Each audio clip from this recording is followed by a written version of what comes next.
All right, folks, this is Steve Harris, and you're watching Low Class Media. all right.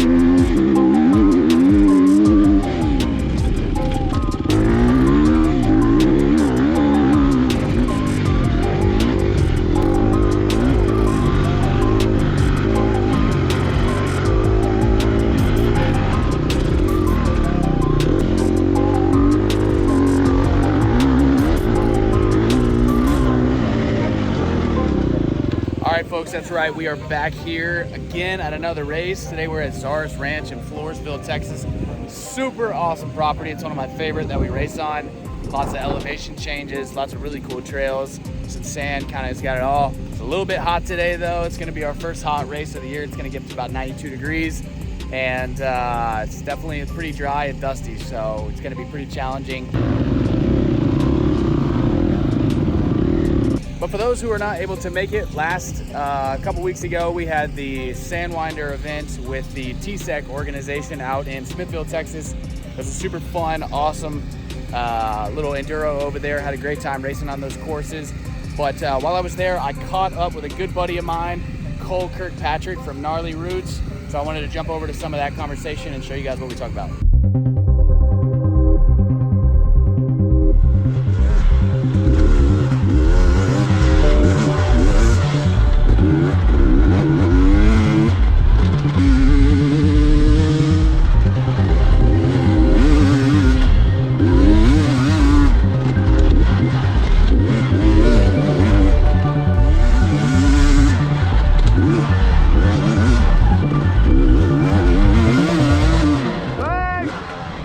All right, folks, we're here with a very special guest today, the sheriff himself of Texas Enduro Racing, Cole Kirkpatrick. For those of you who don't know, I had the pleasure of joining them for a motorcycle tour last year in April. You run a company called Gnarly Roots. What is Gnarly Roots, Cole? So Gnarly Roots is a motorcycle vacation company. Russell Bobbitt and I have a fleet of bikes that are fully prepped, and it allows guests the opportunity to just fly in and come ride with us. You don't have to worry about hitting the good trails. You don't have to worry about lodging. We handle everything. We pick you up from the airport and take you riding. Steven came out last year and kind of got thrown into the deep end a little bit.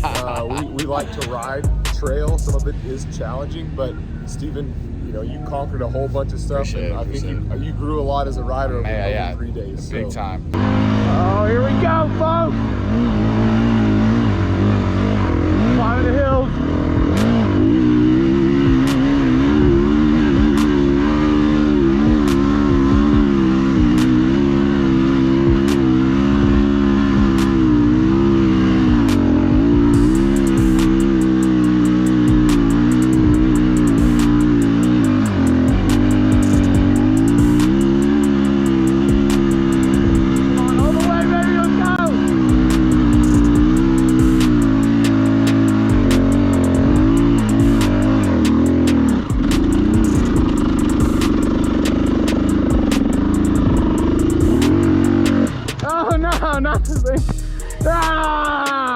That's basically what Gnarly Roots is. We just love riding dirt bikes and getting people out to explore. I rode in Montrose, Colorado. You guys ride kind of all over, right? I guess Moab, Texas, other parts of Colorado. But I rode Montrose. He's definitely right. It was definitely challenging, but that's what I was looking for, and pushed me. I became a much better rider. Some of the stuff we were on was ridiculous, but awesome. Where we going? Oh my God. Did we go down this yesterday? Oh, this is the top.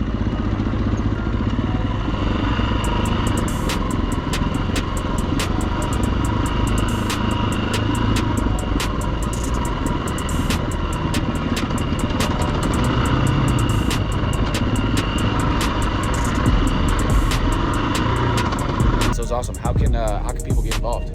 Go to gnarlyroots.com and you can see the spots that we have available on tours this year. Some of them are sold out already, but you can go to the website, or if you send an email to cole@gnarlyroots.com, I can help you with any questions, anything you might need. If you've got a custom group that wants to get together and do a private ride at one of the destinations we offer, reach out, let us know, we'll put something together. If you haven't checked out a Gnarly Roots tour, you've ever wanted to go on a motorcycle vacation, you gotta hit these guys up. Cole is amazing. the staff he puts together and just the rides that he puts together, and the whole adventure of the whole experience is just super awesome. I cannot tell you how life-changing and fun it was. So definitely hit him up and get out there on a motorcycle vacation. Let's get out there and practice, check out the track, and see how it is.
How you feeling about it?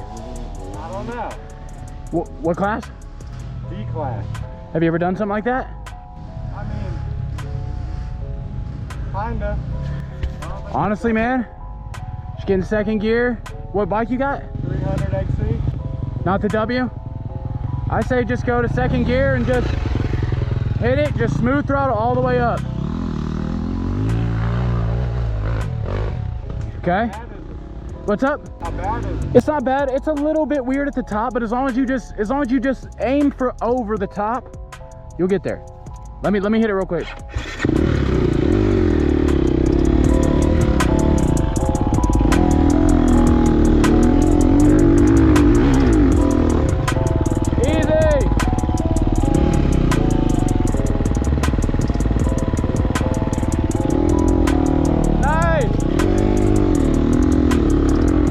Unfortunately today, we've got some fallen comrades who will not be joining us. As you guys know, the low class media championship is heating up. I've won the first 2 rounds. Kyle, I think, has gotten second at both of the rounds, Casper third and Chris fourth. But today, all of my boys will not be here. Kyle tore his ACL. Feel bad for the guy, so everybody, if you know him, go ahead and wish him well. And then Casper Hassal, another great competitor of mine, has gone down with a torn calf muscle. So sucks to not have him out here. Wanted to take a moment of silence for my fallen boys. May they come back soon.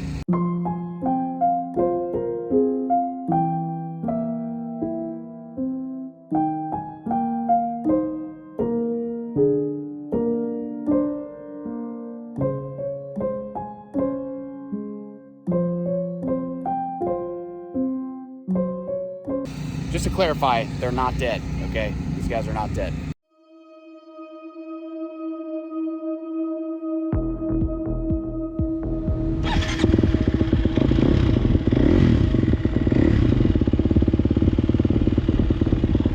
I'll see you out there.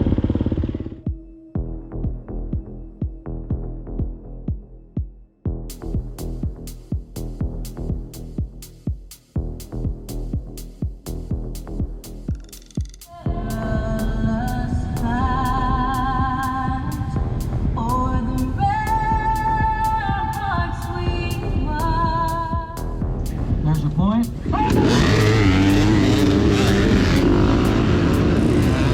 All right, I'm gonna come in a little early here this time. Watch the way I line up behind someone.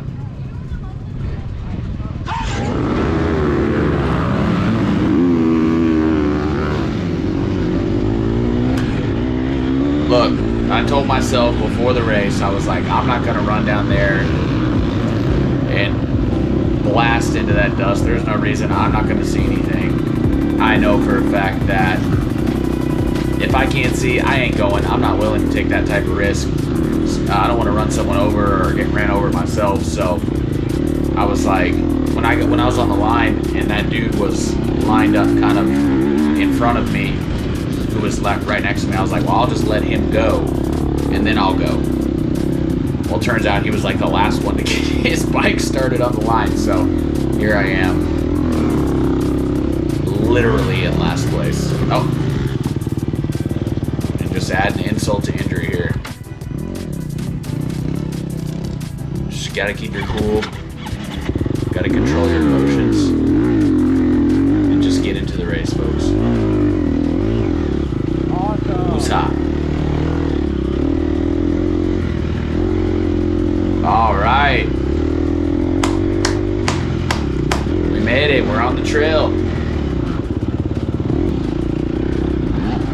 All right, so very quickly, I'm looking at old boy here in front of me. Not sure who this is, but I was kind of telling myself I need to find a way around quickly.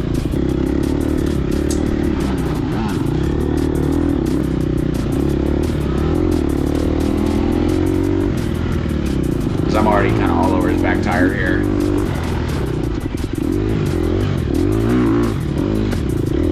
Nice little pass there, you know? Kind of opened up, hit the inside. This guy got tangled up in the old trees there, and I said I'll take the other side.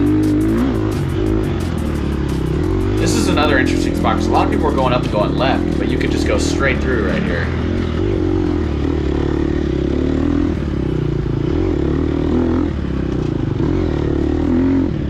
So I'd say at this point we're definitely very settled into the race. Keep in mind, I'm coming off last year's race, which was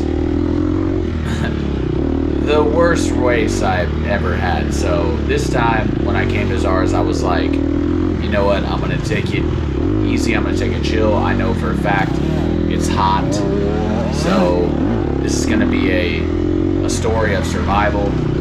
Very much was. I think we all found. And so I said, there's no reason to rush up in there and make a mistake and then end up having to do a massive amount of damage control and lose a ton of time. So right now I'm just kind of taking my time, nice and smooth here on the first lap. Also, I'm sure other people experience this, but you know, you have someone in front of you that made a little mistake here. I didn't know if I should go straight or left or what, and I was like, whatever. But I think other people experience this. Well, hold on, let me talk about this hill here. One lesson I learned from ZARS last year is don't follow people up the hills unless you're sure they're gonna make it. And sure enough, right before I took off, you couldn't see it in the video, but someone got caught sideways on the hill, and I was like, you know what, I'm just gonna take this line and move on. And I think I did the right thing, because I'm pretty sure someone who I saw right there deciding whether or not they were gonna go up, I eventually saw them kind of much later, like on lap 2, and so I think they probably got stuck right there for a little while. But what I was saying earlier is, you know, it didn't take somebody being maybe even just, I mean, even 20 yards in front of you, the dust that they were kicking up still made it hard to see the detail of the trail. And I think there was enough going on in terms of the surface that you kind of had to be careful with your tire placement. And so whenever someone was in front of me, I was always a little bit tentative to go quickly, because I couldn't really see where I was going.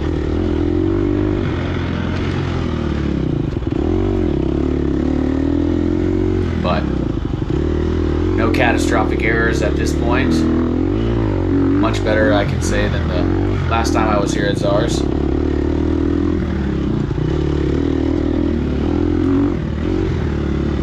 I think I hear someone behind me.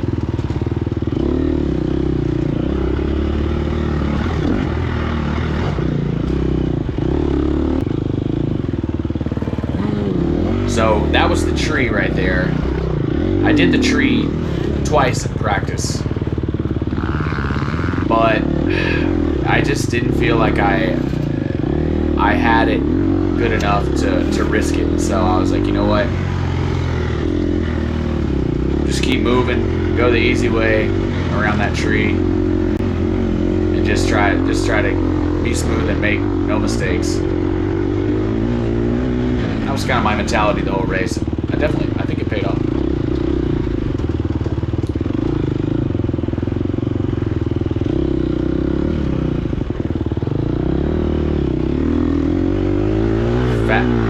Oh, check it out. Little third-person perspective there. That dude was getting absolutely dirt showered. So I appreciate you, Daryl, taking those photos or taking those videos. But that was the faster and fastest line, and I took the fastest line last year too, and it's actually not bad. It definitely got worse over the course of this race, though. So here we are going along, and I see this person in front of me. This is Shane. I've been riding with Shane ever since I started racing TORCS, and Shane's always been quite a bit faster than me, and it definitely still is. So when I saw Shane in this race, I was like, ooh, this is good. And I was like, maybe I'm going to try to latch onto him and just ride with him, which is what I did. But even the dust that Shane's kicking up right now, you know, it's making it a little bit sketchy for me. Like, he's hard on the throttle there, but I'm kind of like, I don't know what's here.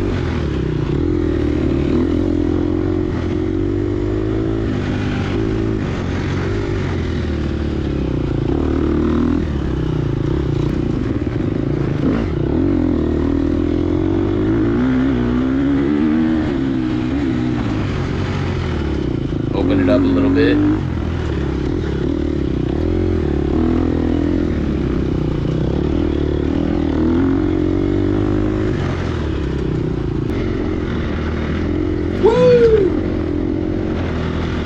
I heard someone come behind me, so I moved over a little bit. I think that's a 250B guy.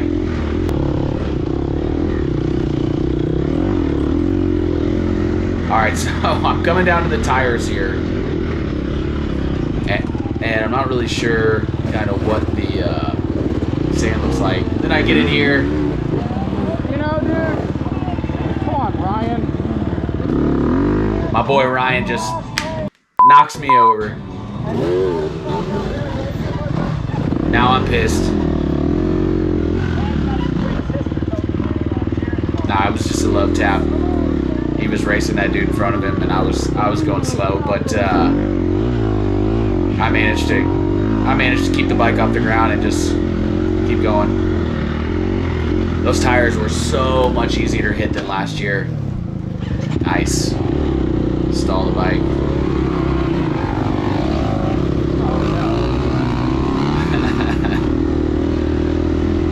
Kyle. Don't worry, buddy.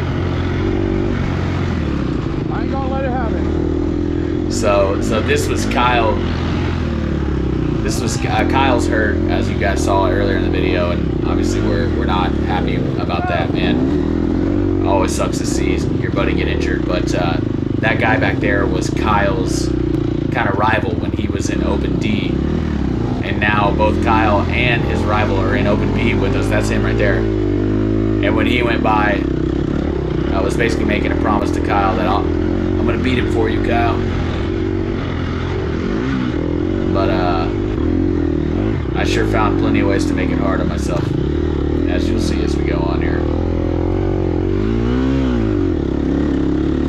This, getting through the start finish in this race was such a feat.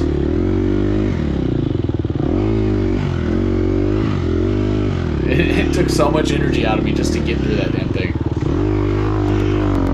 But here we are, lap 1's in the books. Let's get up lap 2. I skipped quite a bit. Did a lot of slow riding this race. A lot of surviving. Let this dude go.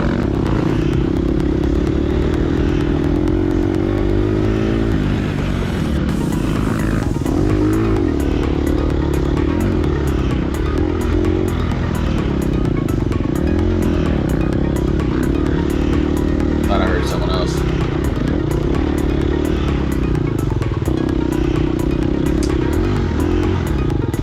Alright.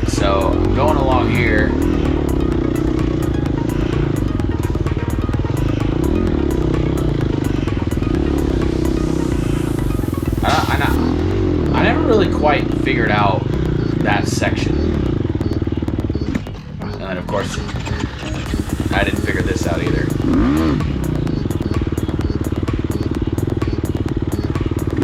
Come on!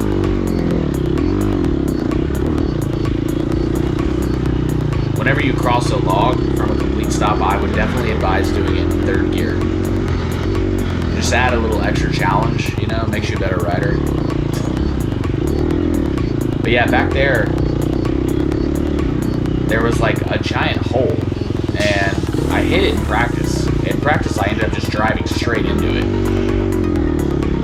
and I was kind of forced to go through it. But both times on these first 2 laps, I never saw it, and so I was like, I was really confused during the race. I was like, I thought there was something here. I needed to watch out for it. And so the whole time I'm going right now, I was still looking for it. And I was just like, I just had no clue. I was like, I guess I just passed it. There goes old Matt Sobek, 250B. Crushing it as always.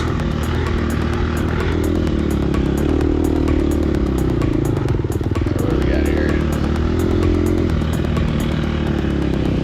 Now this hill's clear, and I'm like, give it to me.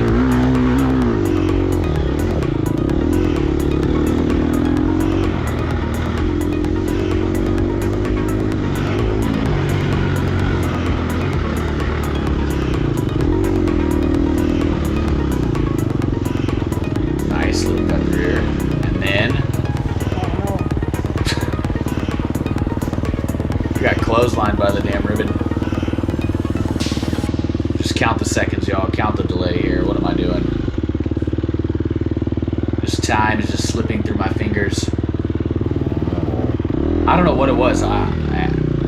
Those ribbons, they're clearly across the trail, and I'm like, oh, I'll just drive right into them. There goes Greg Lindbeck. I saw him. I was like, well, Greg's faster than me, so if I can just keep up with him, it means I'm doing good. So I was trying to chase him, but it didn't take too long before he was gone.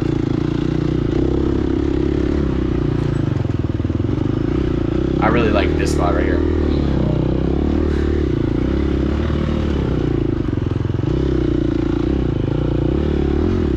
God, listen to the revs, man. I'm really just wringing the neck of this bike right now.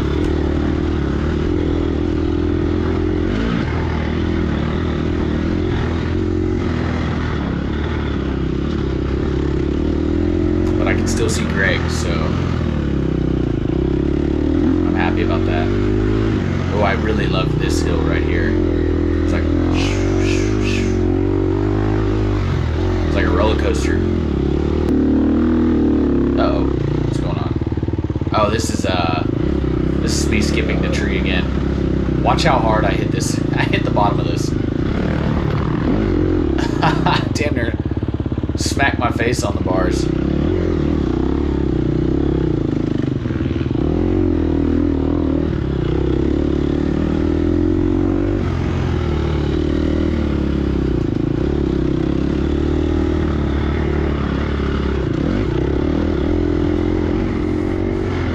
I'm already feeling it though. I'm already feeling the fatigue. Lap 2, we're already slowing way down here. But I was figuring little parts of the trail out, like right here. This kind of looked like a little bit of a hole, but you could actually send it pretty hard through there. I was going left around that little tree before.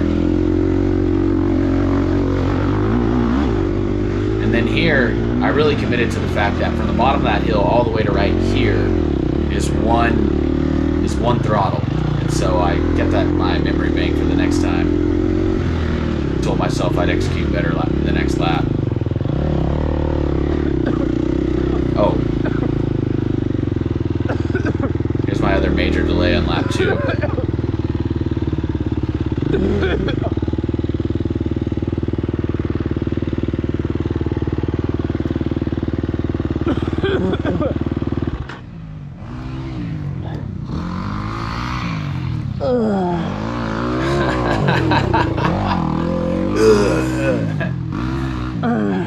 I have a terrible habit of biting on my bite valve for my water pack, and I went over a bump and it it squeezed my camel pack and it shot water into the back of my throat, and I breathed it in.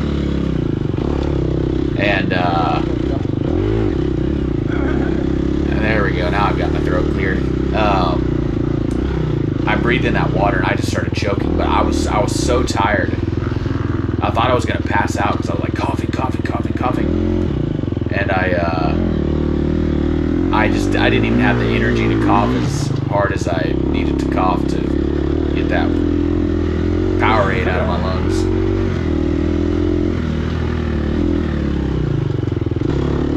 But we got it out. We're good. We're back. Okay, now this is about 65-70% of the way through the lap. I see my buddy Justin Goff. I kind of can see him through the dust. And I've caught him, and I'm like, okay. Well, there's Kyle's rival again. But I see Justin, and I'm like, okay, well, at least I've caught Justin. And I'm caught him. I mean, I can see him. And so I was like, okay, good. I'm gonna try to stay with him and see if we can put some rhythm together here.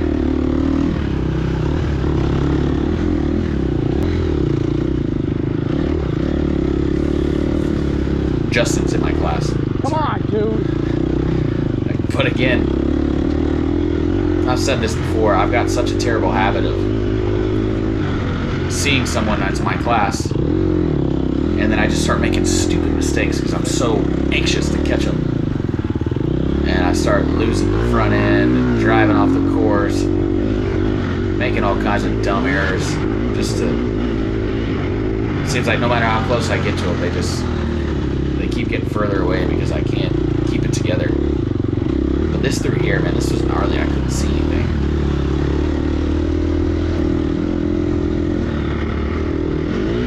Huge air. Massive air. I don't know where that guy's going. I guess he gave up.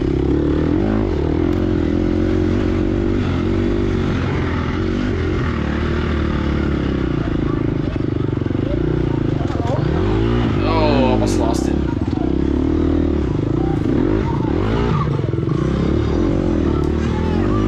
Not bad, not bad, not bad.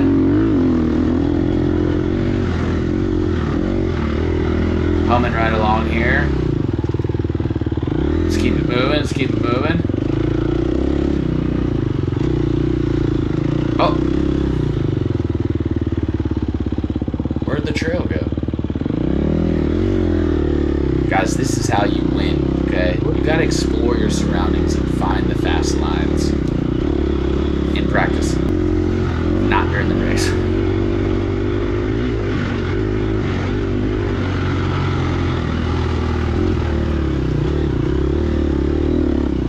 Alright, got a little something in the gas tank here. Not fast, but you know, trying to keep the speed up. You got this guy who's like, hey, just do it like me. Just follow me.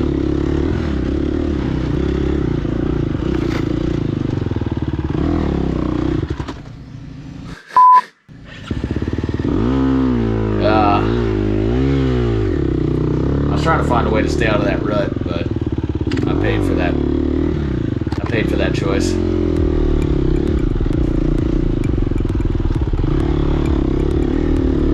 Lap 3, baby. That dude was trying to give me water, and I was like, nah. I should have taken it. Should have taken it just right down my helmet.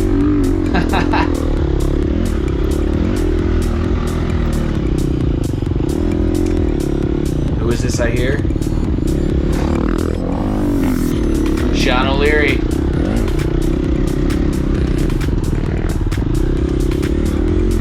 The pros are coming.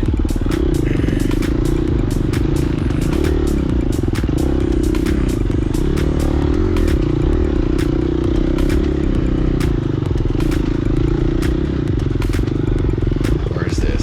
Oh yeah, here we go. Alright, so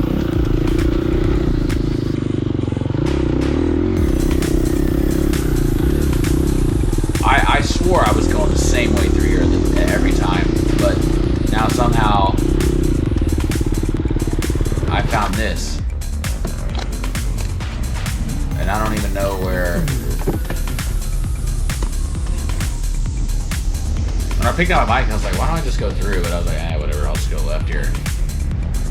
Because I went through that in practice. It wasn't bad, but it caught me by surprise. And then Riley's like, hey, this is how you do it, dude.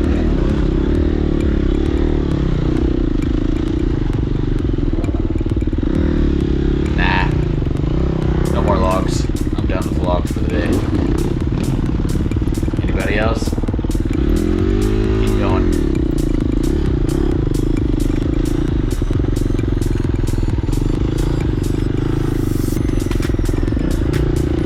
There's Justin. Have the helmet off. Slow and steady, folks. Slow and steady indeed.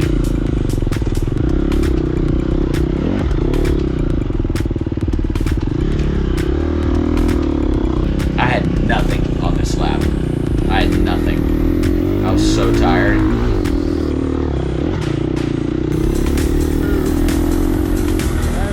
I'm starting to race it 3:30 now with the B class, and almost drove right back into the same ribbons. I'm racing at 3:30 now with the B class, and I noticed that my nutrition is still like coordinated as if I'm going to be racing at 145, and I'm not taking in nearly enough calories, which is kind of tricky because you don't want to eat too much, obviously, but you definitely need to have energy. This race, I'm certain if I had my nutrition sorted out, I would have done better, because I'm not going fast, but I'm riding fairly consistently and fairly well, you know, all things considered, with, you know, the heat, the actual trail itself, the obstacles in terms of, you know, the hills and all that, and some of that being challenging for some people. I personally, I find them challenging, but I think I've kind of figured them out, so I'm not really too bothered by a lot of the obstacles here. But I really feel like my worst decision I made on the day was not fueling properly pre-race.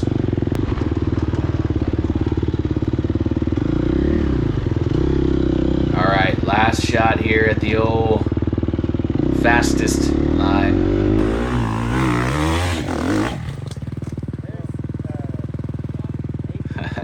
Like I'm just strolling back over to my bike.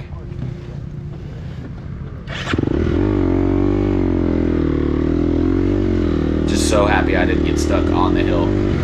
I was going up and there was some, it was kind of sandy. It started to get sandier right in the middle of the, like where you accelerate, and I kind of lost the back into the bike, and then it was kind of getting dug out. The hill was kind of getting dug out, and there was like a root in that. I really got bucked by all of that, and I knew I was going down. So as I got to the crest of the hill,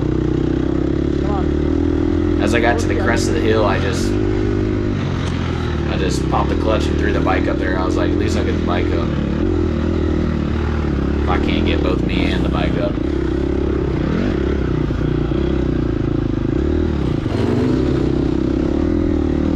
At this point, I'm just trying to stay out of everybody's way. Just get to the finish line and be done with this.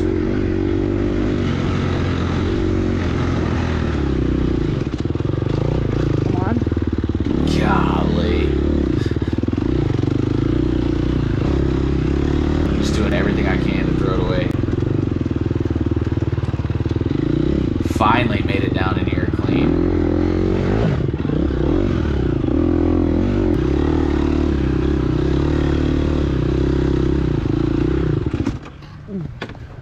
Not now, dude. Just making it as hard as possible myself.